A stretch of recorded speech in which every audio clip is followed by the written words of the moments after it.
Good morning, everybody. It is Monday, January 18th, 2021. I'm Keir Murray, and I'm joined by my dad, political scientist, Dr. Richard Murray. Good morning, Dad. How are you today? I'm just fine. Well, it's an eventful time, as it seems to have been regularly over the past week or two since we last convened.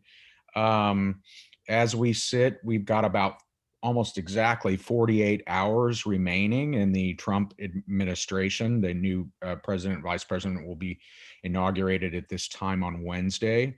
What's your overall sense of, where the Trump administration sits in its waning days?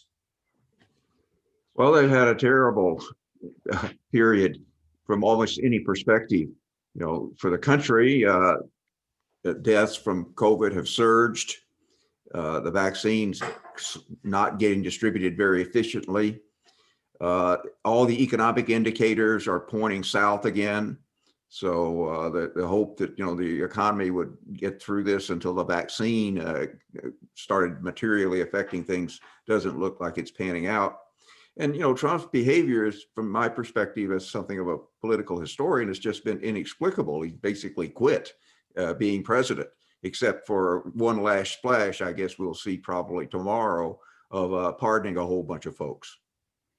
Right. It's been reported in the last, less than 24 hours that the president's scheduled to pardon 100 or so folks tomorrow. As kind of his last big batch.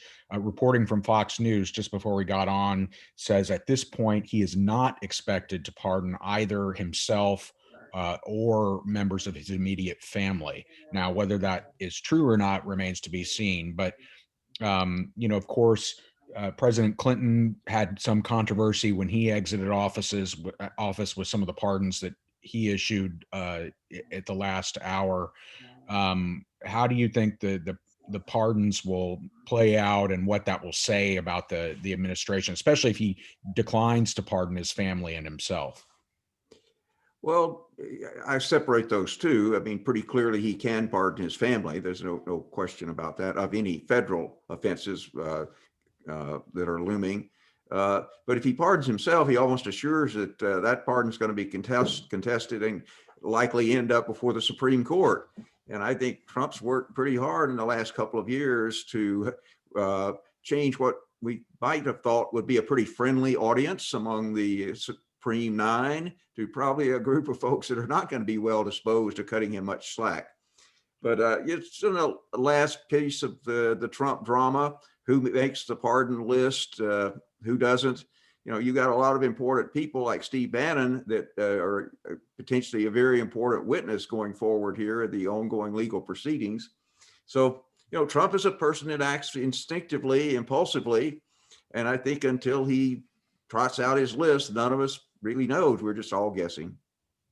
And of course, since we last met in the wake of the insurrection at the Capitol, the House conducted and executed a second impeachment of President Trump last week. He now has the dubious distinction of being the only president to be impeached twice. There's now speculation about a trial that will move to the Senate. As we know, he was acquitted in the previous impeachment trial last year in the Senate. Mitch McConnell, the outgoing Senate Majority Leader, has, through surrogates and off the record comments, stated that he wouldn't mind seeing President Trump impeached, but it's unclear how either he will vote or how he will sort of direct his members to vote or signal to them. What's your sense of an impeachment trial in the Senate timing and its likely prospects? My, total guess from 1,400 miles away is it'll probably start pretty soon. But I think that the speaker and the new majority leader want to give the Biden administration a few days to hit the ground running before they add the additional complication of an ongoing impeachment trial. But I think the general sense is there's some momentum in this impeachment effort, some possibility now, a real possibility of a conviction. And I don't think they want to let that momentum cease. So I think they'll act reasonably soon, maybe in a week or two. Yeah, and my sense is that, and I may be off base on this, that McConnell is perhaps anticipating that there will be additional information that will surface about the riots and the administration or campaign's potential involvement in the planning of those events. Again, I don't know that to be true, but reading between the lines, that looks like a possibility. For example, there was an AP story yesterday that ran identifying 3 members of the Trump campaign who were heavily involved in the planning of the rally and who have since gone totally dark on social media and rejected, requests for comment from journalists. Not a real good sign, I would say. So yes, I agree with you. The other problem it seems to me the president has is, as of now, he has no legal representation for an impeachment trial in the Senate. Former New York Mayor Rudy Giuliani has been marketing himself as being wanting to be involved, but apparently those advances have been rejected by Trump. And you had Karl Rove, for example, on a media Sunday morning show yesterday say that if Rudy's his lawyer, he's going to get convicted in the Senate. One would expect Rove has some, inside knowledge of what Republican members on the Hill are saying. So, that seems to me be another question, is that where does the president, who represents him in an impeachment trial? I suppose he could do it himself, but yeah, well, then he probably has a fool for a client. Yeah, it's amazing, in a town that probably has more lawyers per capita than any place on earth, Trump's struggling to find someone with any repute to defend him, and what is a far more serious trial, with the real possibility at, not only of conviction, but also effectively being disbarred from any future federal office seeking. Because, if the Senate does convict, then part B is they then make a decision whether to bar you from holding any future office at the federal level. Sometimes they've done that in the past, sometimes not, but almost certainly if Trump is convicted, which takes a 2/3 vote, minimally 67, you can find 51 votes to bar him from running again. And that almost certainly is one of the things McConnell is weighing. McConnell is quite clear that he is finished with Trump. But Trump's not finished with the Republican Party, and McConnell continues as a Senate leader, and he's got to be weighing, should we go for broke, a conviction, and then effectively barring Trump as a candidate in 2024? That's very risky, because the conviction is hard to get. Barring him from running, that's going to be easy, but the hard part's the 2/3. mm-hmm. You've still got a huge number of Republican identifiers that are sticking with the president. You've got 20 Republican senators up for election in 2022. They all have to go through primaries. 2 of them are not running, actually, so they're open races in North Carolina and Pennsylvania, Georgia, and in Arizona, I guess. But McConnell is a savvy inside operator. But the problem here is, in the Republican Party, the gap between the Washington elites, who almost to a person privately now detest Trump, and the reality that he's still by far the most popular person with the Republican Party base, and the grassroots activists. And Texas is certainly an example of both of those factors. Yeah, and I think that's a good segue into my next question, which is about what President Trump's ongoing influence will be in the Republican Party, specifically, and in national politics writ large. One of the things that we speculated about the last time we met, which has come to pass, is he's been deplatformed from the large social media platforms: Facebook, Twitter, Instagram, YouTube, and some others. In the case of Twitter, they've already said it's a permanent ban. A Washington Post article a few days noted that since that deplatforming, misinformation online about the 2020 election declined 73% in a week. And so, it had a real effect. But I asked that in that context about what his ongoing influence will be in the party vis-a-vis 2022 and 2024 without those platforms, where he's masterfully communicated with members of the base and created a sort of an ecosystem with other well-known conservative media folks and others who, reshare and circulate that same content. Without that mechanism, how effective can he be? He's already expressed anger at the 10 Republicans in the House who voted with the Democrats to impeach him last week, most notably Liz Cheney, the number 3 ranking member in the House on the Republican side, and daughter of former Vice President Dick Cheney. He wants to go after those folks in the primary, take them out, as and as well as potentially keep himself viable for running again in 2024. How do you see his post-presidency and him, remaining an important voice and operator in Republican and national politics?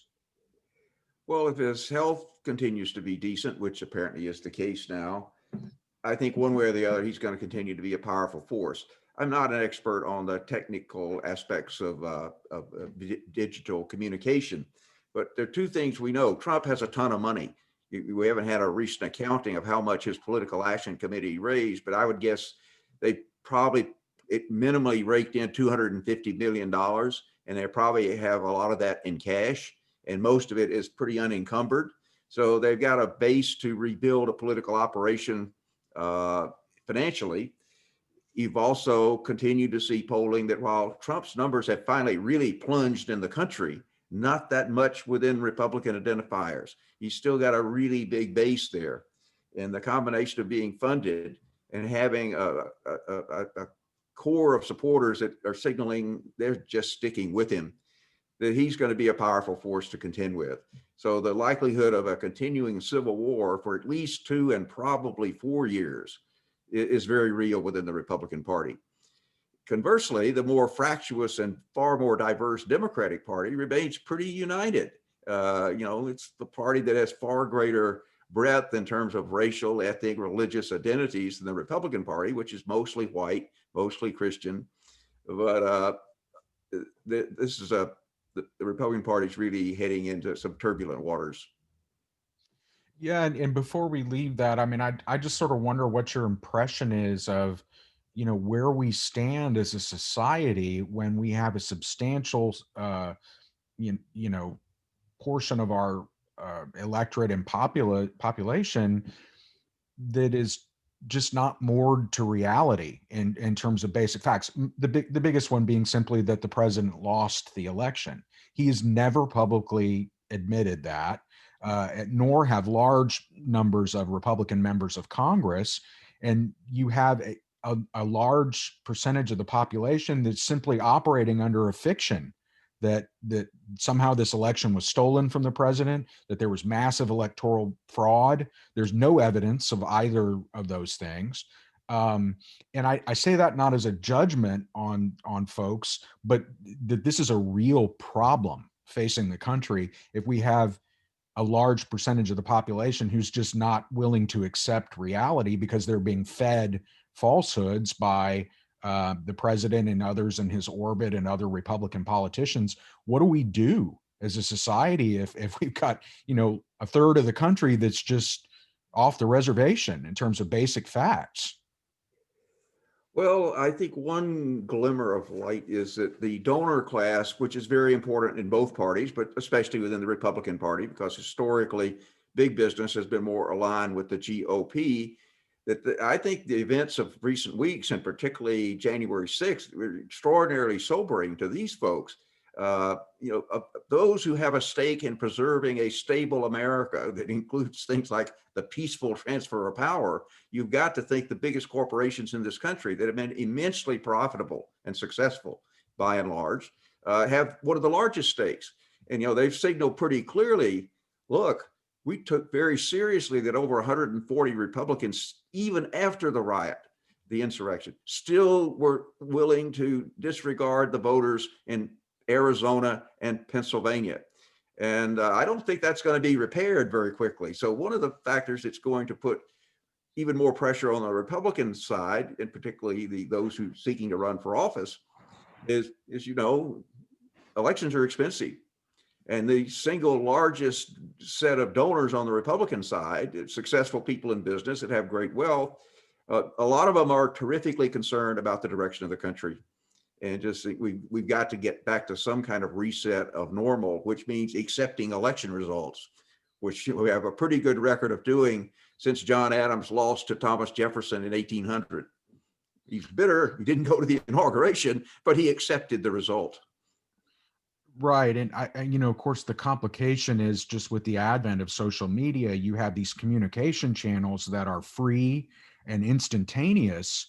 There have been complaints on the conservative side about deplatforming Trump and some others, that it's a free speech issue and that we're censoring folks and it's a cancel culture. And, I saw Jack Dorsey, who's the founder of Twitter, issued a long statement several days ago saying that they think they were right to deplatform Mr. Trump because of ongoing concerns about violence and fomenting of violence in this country, but that he too shares the broader concern about censoring people's speech and otherwise. I mean, how does that play into all this in terms of the challenge of just keeping falsehoods, from being widely disseminated like they have been in the last couple of years? Well, we have a very, explicit First Amendment, and we happen to have a Supreme Court that's been extraordinarily very focused on interpreting the First Amendment very broadly to not allow significant suppression of political speech. So it's going to be an ongoing story. Short term, Trump's been, deplatformed, but if there's a demand for a product out there in the United States, it'll find its way forward. And somebody else will step into this vacuum pretty quickly from where I sit. Yeah. Let's switch gears. 48 hours from now, the country will be inaugurating Joe Biden and Kamala Harris as the new president and vice president of the United States. There have been some stories in the last couple of days about sort of immediate actions that Biden is planning to take on, COVID and undoing the Muslim ban that Trump implemented, some other things related to Dreamers. And where do you see, the environment to which Biden and Harris are entering office, and how they ought to approach that first 100 days or even first few days, and given the sort of urgency of a lot of problems the country's facing? Well, I think Biden has bought into the old Rahm Emanuel line that no crisis should be allowed to go to waste, that it's an opportunity to take fast and decisive action, which is not easy to do in the American system. The periods when we were able to do substantial policy innovation, there only probably be a half dozen in American history. And usually after some kind of cataclysmic event like the Civil War or the Great Depression. We don't have quite that level at this point, but obviously we are in these multifaceted crises. And Biden's made the decision to try to move fast and in important ways. So I'm impressed with a couple of things. In terms of staffing his administration, Biden has pretty obviously disappointed a lot of the progressives, the people that he's brought in, and is virtually complete now at the top of the cabinet and other significant. These are old hands, mostly center-left folks with a lot of experience that Biden knows. But so on the personnel side, he's very much more of a moderate centrist, but he's clearly signaling he's going to take advantage of this opportunity on the policy side to try to promote a number of policies that are popular with the public, and there may be some real chance of getting those done. And I think he's putting in place a team that increases the likelihood in a system that is largely geared to defeating policy initiatives, not to passing them. Yeah, what do you think his prospects are for, on the legislative side, for getting cooperation from Congress? I mean, he will have majorities in both chambers, but very narrow ones, especially in the Senate, where it's effectively a tie, and that his vice president will be able to break that tie, but not a lot of room for defection there. And the margin in the House isn't all that much better, 10 seats or something like that. How do you see Congress cooperating or not? And specifically, what does McConnell do with Biden now in his sort of minority leader role, but could ostensibly still wreak a fair amount of havoc on any policy legislation that the administration is trying to get passed? Well, Biden was the point person during the Obama administration of dealing with McConnell and other Republican leaders. That just wasn't in a zone that Obama was very competent or had much interest in. So they have a long history of going back decades and some history of working together.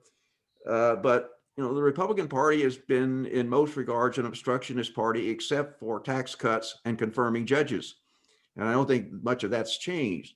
That you do have this mechanism that dates back to Senator Bobby Byrd of West Virginia, that you can pass budget reconciliations once a year for the budget with a bare majority. That's in fact how the Trump administration got their big 2017 tax cut approved. They didn't have to get the usual 60 votes, but that you only get those, maximum for the first 2 years of the Biden administration. You only get 3 bites at that apple, the budget resolution for this year, next year, and the following year. So that's a tool you can, utilize it where you don't have to have a majority of more than just a bare one in the Senate, but it's limited. I think Biden is signaling he's going to try to do some things by regular order, getting it through the regular process, where in the Senate you got to get 60 votes typically. But if that doesn't work, he's not going to spend months like the Obama administration did in 2009 in some kind of vain quest to change people's minds. He knew that didn't work. At the end of the day, despite all of President Obama and Mr. Biden's efforts, they didn't get a single vote for the Affordable Care Act from Republicans. And so I think he'll move much more quickly to either by executive action, which he's signaling, the list they put out a day or two ago, ending the Muslim ban and rejoining the Paris Accords. He can do a lot of that by executive action, but some of it he can't. And I think they'll try to get a few things where they get enough Republicans to go along. Like, I don't know how Republicans are going to vote on raising the minimum wage or increasing the stipend from the $600 that was approved a couple of weeks ago to $2,000, which Democrats are very much committed to. You may get Republicans helping there, but not on a broad range of changes like Biden has talked about laying out. Mostly they're going to say no. Go ahead. So it's I think Biden will reach out to Republicans initially, but probably with a realistic expectation that he's probably going to have to do much of this with his narrow Democratic majority and the executive pin. And, obviously, the sort of massive immediate challenge facing Biden as he comes into office is dealing with COVID-19. Sadly, we're now at about 400,000 fatalities in the United States. Virus is raging throughout the country, especially in places like Los Angeles and Arizona, other parts of the country.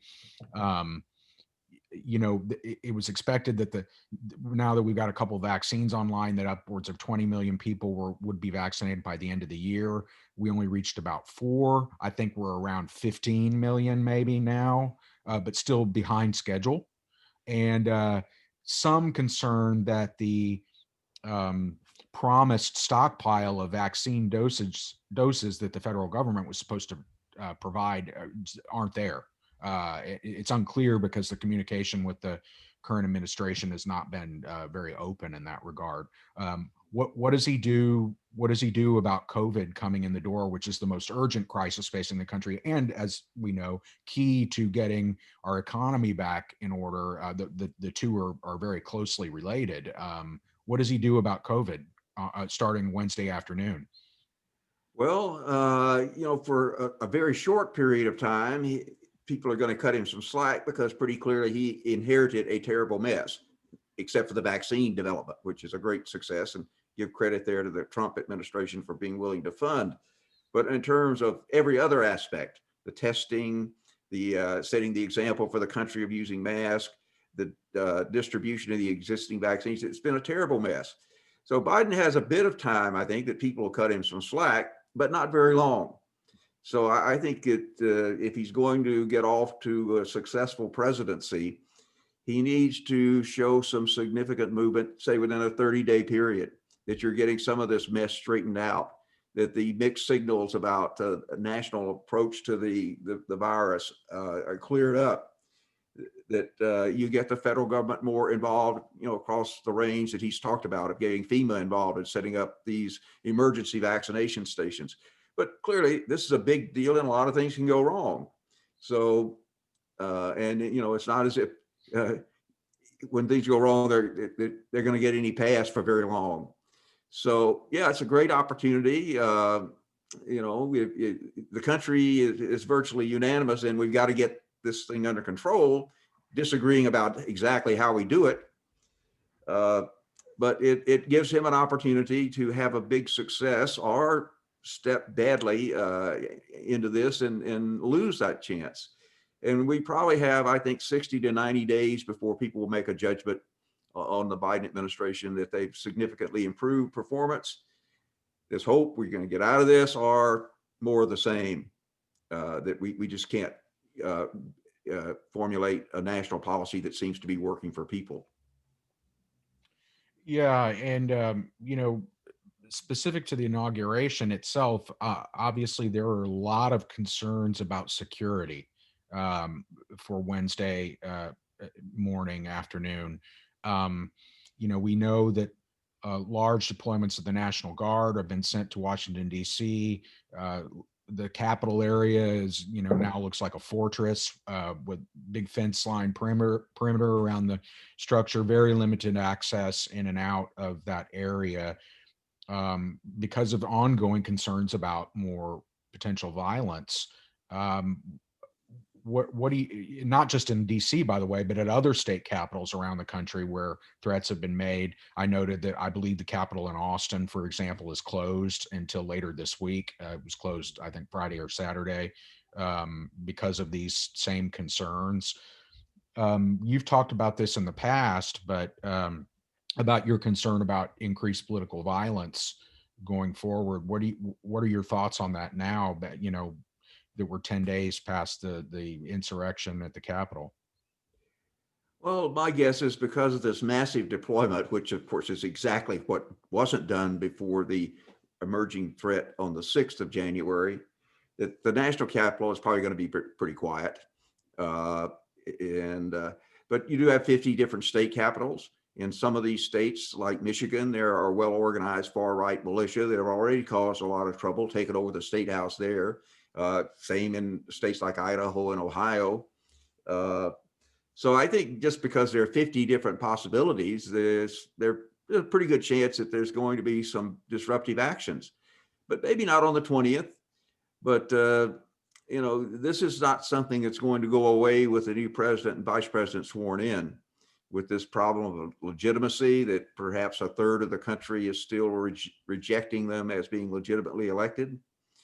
We're a terribly well-armed society.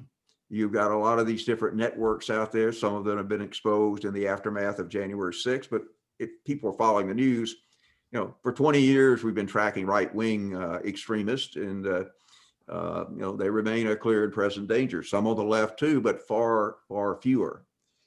So it's an interesting time, and one person literally can do an awful lot of damage. We've had 4 political assassinations in the United States, and presidents, and we've had a half dozen other really serious attempts. So the leaders are vulnerable. There are crazy people everywhere, and there's some organized crazy people around the United States. So it's a great continuing concern.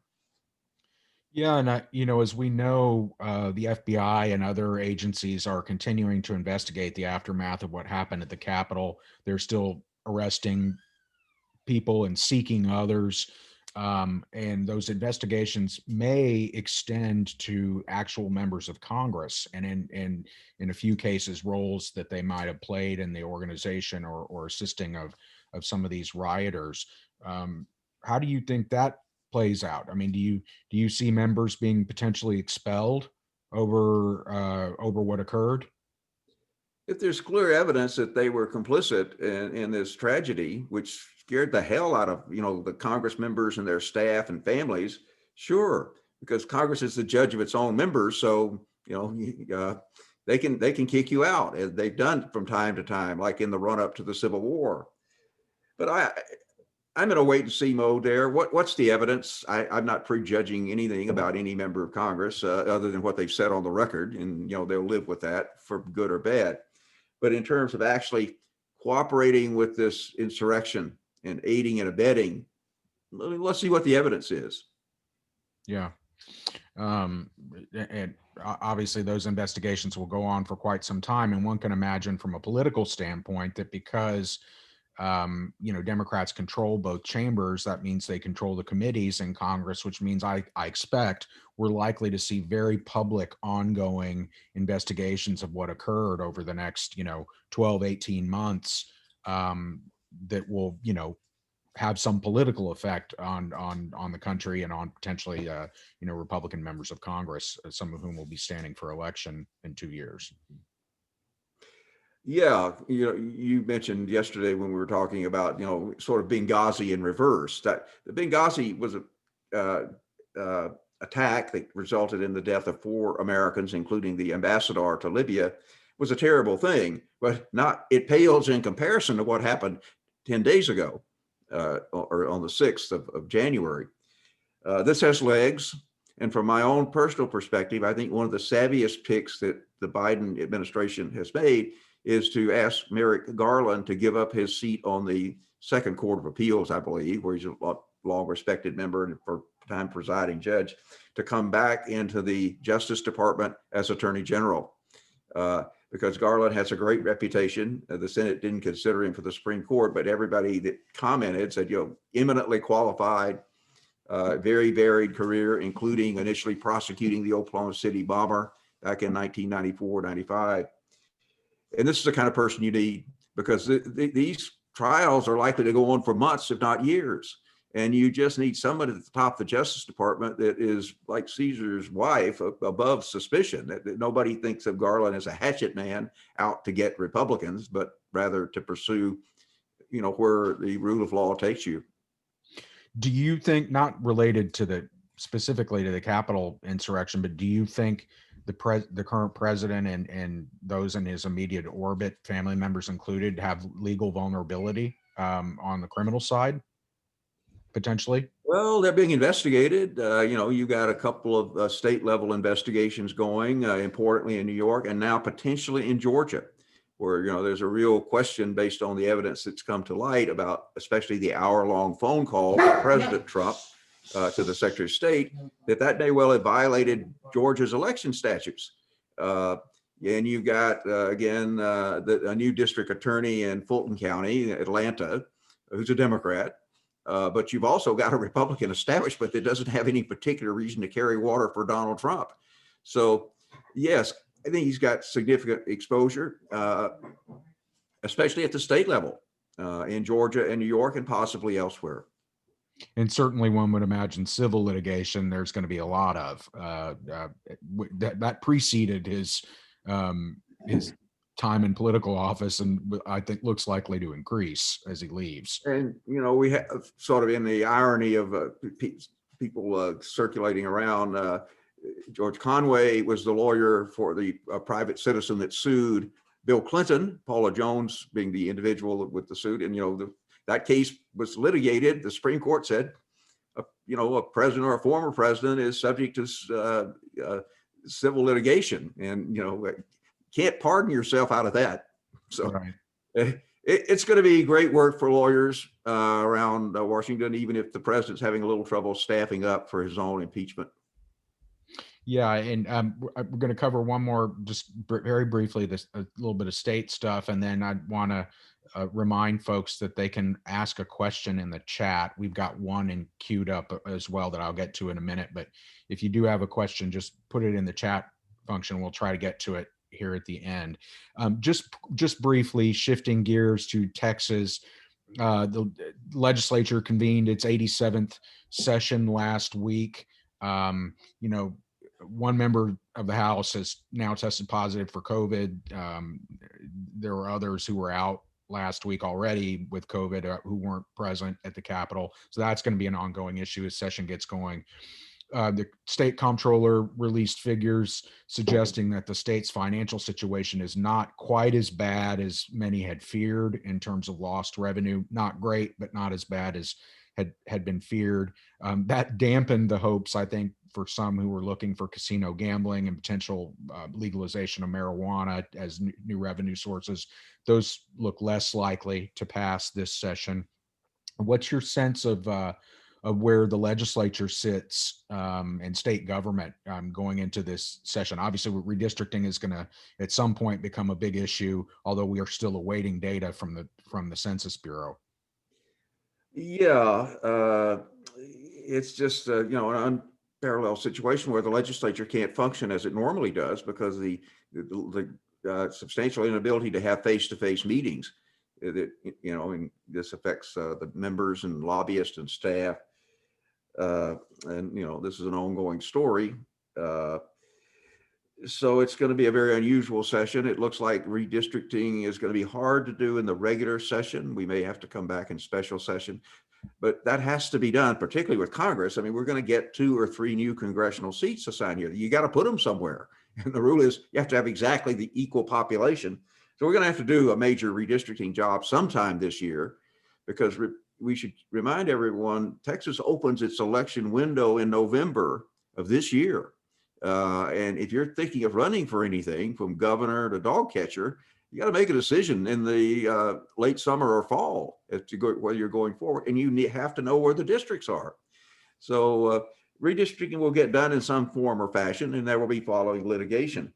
It looks to me like the fears of severe financial dislocation, in part because of the controller's new estimates, but also we're likely to get some money from the feds. That Texas has been, consistently attacking Washington when you have a Democratic administration, but they take the check.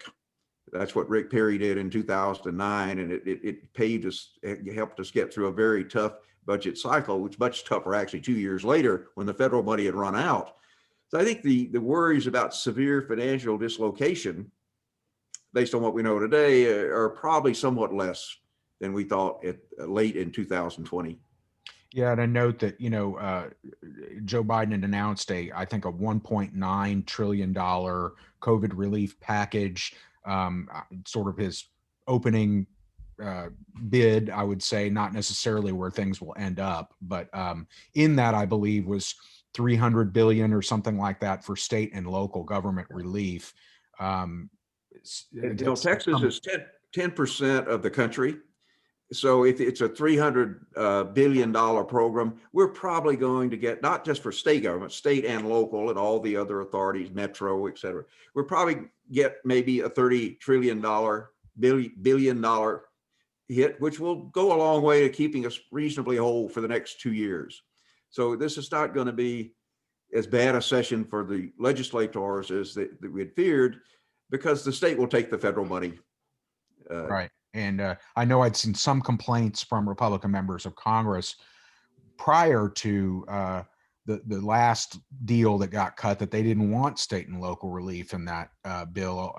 Where they stand now, I'm not so sure, but be interesting to see again the 1.9 trillion that Biden proposed, what Congress actually ends up doing. My guess is it'll be something less than that. How much less, I don't know, but you seems like you make your first offer as big as possible, and anticipating that you'll end up somewhere underneath that.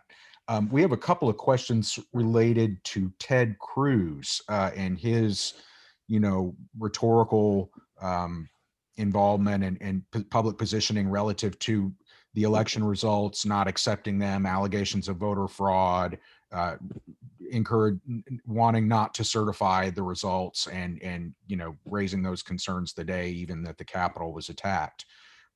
How does Ted Cruz come out of all this whole situation? He's obviously somebody who's run for president before, widely expected to do so again in 2024, was the runner-up in the Republican primary last time. Where does Ted Cruz sit?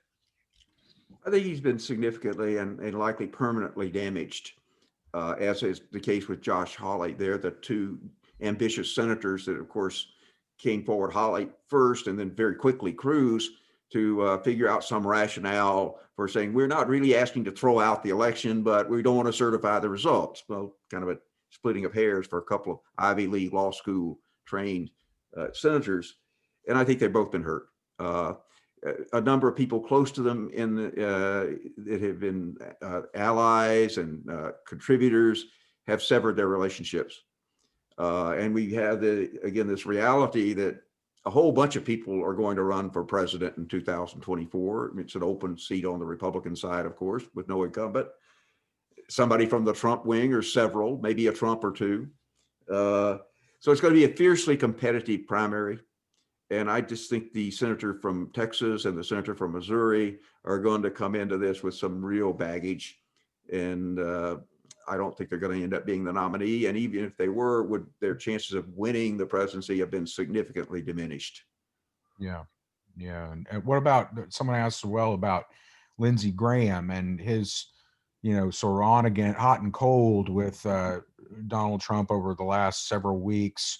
How do you view that he's handled himself and, vis-a-vis someone like Cruz? I mean, who's played this better? Well, Lindsey ran for president, you might recall, back in 2015. That didn't work very well, including in South Carolina, where he was badly beaten by Donald Trump.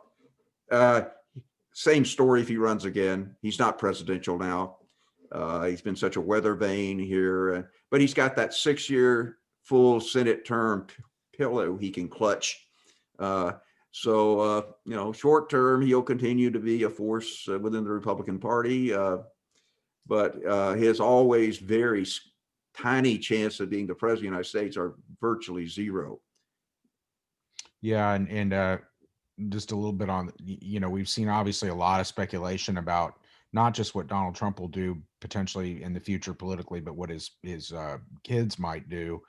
Some talk about Don Jr. running. His daughter-in-law, married to Eric, has been talked about for running for Senate in North Carolina. Over the weekend, I read that Ivanka Trump is considering moving to Florida and taking on Marco Rubio in the 2022 Senate primary, which, people can chuckle, but if I were Marco, I'd be very concerned about.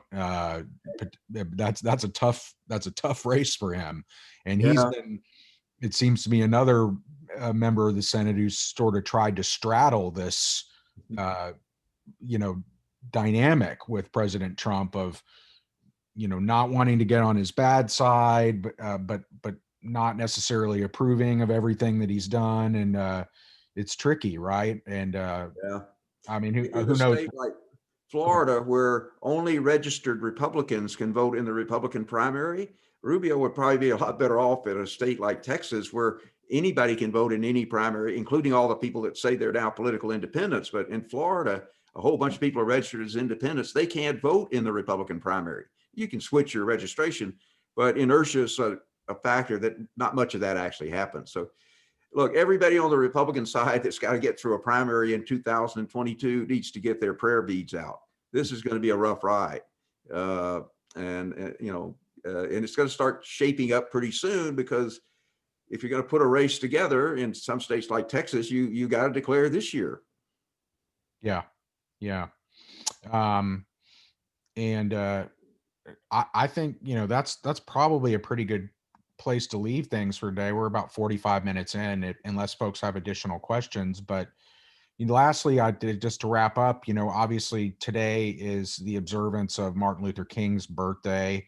I think his actual birthday was a day or two ago, but obviously Dr. King, civil rights icon, lived and died in a very tumultuous time for the country, with civil rights and the Vietnam War and other things raging, and ultimately obviously lost his life to violence. I'd just be curious to get your sort of perspective about, as we observe this holiday today, where the parallels maybe about where America is today with where it was now more than half a century ago. Well, I think his relevance and the positions that he was espousing 52, 53 years after he was assassinated remain tragically front and center in the American experience. Whether it's voting rights, whether it's economic justice, which was the cause that drew him to Memphis, where he was murdered. These problems are far from being solved. In some ways, we've lost ground. And the relevance of his message espousing nonviolence in a country with a lot of violence remains tragically poignant and relevant. So it's appropriate that we are pausing today and remembering the short but terrifically impactful life of Dr. King, and the thousands of people that he inspired, like the young John Lewis, now also not with us, but had a several decades career of being a powerful force. And those causes are far from being concluded. Yeah, I think that's a good place to wrap up, and urge our fellow citizens to heed his message of nonviolence. Right? I mean, there's plenty of room for vigorous political debate, but attacking each other is just. Yeah, Dr. King, of course, was influenced by Gandhi, the leader of the movement for Indian independence in the early 20th century from Great Britain. And, Gandhi famously said, among many other things, an eye for an eye, and soon the whole world is blind. So. Indeed. Okay, well, I guess we'll pick this up at some point after the inauguration, sort of see where things have landed with the new administration. And with that, well, I think we'll sign off for today. And thanks for joining us, everybody. This will be posted to YouTube a little bit later today, and we'll try to send that link around once it's done. But thanks everyone for joining us. Thanks, Dad, for your comments, and peace to everybody. Bye-bye. Bye-bye.